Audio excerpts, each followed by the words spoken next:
മാം, ഇങ്ങനെയുള്ള ഗ്യാസ് ഒക്കെ വരാൻ എന്താണ് കാരണം? അതിനുള്ള ഒരു സൊല്യൂഷൻ എന്തൊക്കെയാണ്? ഹായ് ഹലോ, ഞാൻ നിങ്ങളെ സ്വന്തം നജില റഫീഖ്. നമ്മളിപ്പോൾ ഉള്ളത് മലപ്പുറം ജില്ലയിലുള്ള പാണ്ടിക്കാട് എന്ന് പറയുന്ന സ്ഥലത്ത് ഡോക്ടർ ബാസിൽസ് ഹോമിയോ ഹോസ്പിറ്റലിലാണ്. നമ്മുടെ ജീവിതത്തിൽ എന്ത് തന്നെ രോഗങ്ങളായാലും അതിനൊക്കെ ഒരു സൊല്യൂഷൻ ആയിട്ടാണ് ബാസിൽ ഡോക്ടറും ടീമും ഇവിടെ ഉള്ളത്.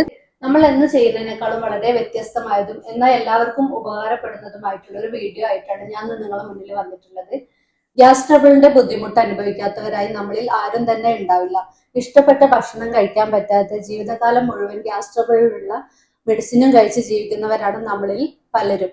അതിനായിട്ടുള്ള ഒരു സൂപ്പർ സൊല്യൂഷൻ ആയിട്ടാണ് ഇന്ന് ഞാൻ നിങ്ങളുടെ മുന്നിൽ എത്തിയിരിക്കുന്നത്. ഇന്ന് നമ്മളെ കൂടെയുള്ളത് ബാസിൽ ഹോമിയോ ഹോസ്പിറ്റലിലെ സീനിയർ കൺസൾട്ടന്റ് ആയ ഡോക്ടർ ശ്രീകല മാമാണ്. നമുക്ക് മാമിനോട് തന്നെ കൂടുതൽ കാര്യങ്ങൾ ഇതിനെ കുറിച്ച് ചോദിക്കാം. മാം, ഇങ്ങനെയുള്ള ഗ്യാസ് ഒക്കെ വരാൻ എന്താണ് കാരണം? അതിനുള്ള ഒരു സൊല്യൂഷൻ എന്തൊക്കെയാണ്? ഈ ഗ്യാസ്ട്രിക് കംപ്ലൈൻസ് പല കാരണങ്ങൾ കൊണ്ട് വരുന്നുണ്ട്. പലർക്കും അത് പല രീതിയിലുമായിരിക്കും. ഇപ്പം ചില ആളുകൾക്കാണെന്നുണ്ടെങ്കിൽ ഭയങ്കര വയറ് സ്തംഭനം, ഏമ്പക്കം, കീഴ്വായു അങ്ങനെയുള്ള ബുദ്ധിമുട്ടുകളായിരിക്കും ഉണ്ടാകുന്നത്. എന്നാൽ ചില ആളുകൾക്ക് നെഞ്ചിലൊരു തടസ്സം, അതുപോലെ തന്നെ നെഞ്ചെരിച്ചിൽ, പുളിച്ചത് കെട്ടി വരിക, വയറിനകത്തൊരു പുകച്ചിൽ വരിക അങ്ങനെയുള്ള ബുദ്ധിമുട്ടുകളായിട്ടായിരിക്കും കാണുന്നത്. അപ്പോൾ ഈ വയറെരിച്ചിൽ, നെഞ്ചെരിച്ചിലൊക്കെ കൂടുതലായിട്ടും വരുന്നത് വയറിൽ പുണ്ണ് അല്ലെങ്കിൽ GERD പോലെയുള്ള ആസിഡ് റിഫ്ലക്സ് ഡിസീസുകളൊക്കെ ഉണ്ടാകുന്ന കണ്ടീഷൻസിലായിരിക്കും. അപ്പോൾ ഇങ്ങനെ നമ്മുടെ വയറിനകത്ത് ഗ്യാസ് കയറാൻ പല കാരണങ്ങളുണ്ട്. പ്രധാനമായിട്ടും നമ്മുടെ ജീവിതശൈലി തന്നെയാണ് അതിൻ്റെ ഒരു കാരണം എന്ന് പറയുന്നത്. ഇപ്പോൾ കറക്റ്റ് സമയത്ത് ഭക്ഷണം കഴിക്കാതിരിക്കുക, കൂടുതൽ രാത്രിയൊക്കെ വലിച്ചു വാരി കഴിക്കുക, പുറത്തുനിന്നുള്ള ഭക്ഷണങ്ങളാണെന്നുണ്ടെങ്കിലും കൂടുതൽ സ്പൈസി ആയിട്ടുള്ളതും എരിവിട്ടതൊക്കെ കൂടുതലായിട്ട് കഴിക്കുക, അതുപോലെ സ്മോക്കിങ്, ആൽക്കഹോള്, പിന്നെ ഉറക്കം മര്യാദയ്ക്ക് കിട്ടാതിരിക്കുക, ഭയങ്കര സ്ട്രെസ് ഉണ്ടാവുക, വ്യായാമം കുറയുക, അങ്ങനെയുള്ള ഒരുപാട് കാരണങ്ങൾ ഇതിനുണ്ട് എന്നുള്ളതാണ്.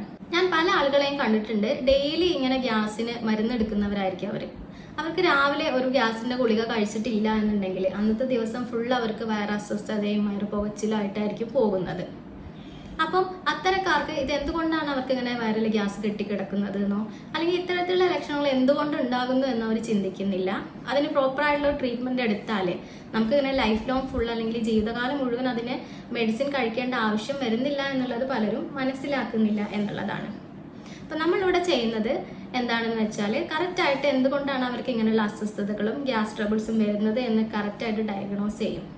അതിനുശേഷം ആ രോഗിന്റെ മാനസികമായിട്ടുള്ള അസ്വസ്ഥതകളും അതുപോലെ തന്നെ ശാരീരികമായിട്ടുള്ള മറ്റ് ബുദ്ധിമുട്ടുകളൊക്കെ കൺസിഡർ ചെയ്തിട്ടാണ് മെഡിസിൻ നിർണ്ണയിക്കുന്നത്. അതിന് നമ്മൾ യൂറോപ്യൻ നിർമ്മിത സോഫ്റ്റ്വെയറുകളൊക്കെ ഉപയോഗിക്കുന്നുണ്ട്. കൂടാതെ ജർമ്മൻ നിർമ്മിത പൊട്ടൻസി മരുന്നുകളാണ് ചികിത്സയ്ക്കായിട്ട് ഉപയോഗിക്കുന്നത്. അപ്പം അതുകൊണ്ട് മറ്റ് പാർശ്വഫലങ്ങളോ നിങ്ങളുടെ ജീവിതകാലം മുഴുവൻ മെഡിസിൻസ് കഴിക്കേണ്ട ഒരു അവസ്ഥയോ വരുന്നില്ല.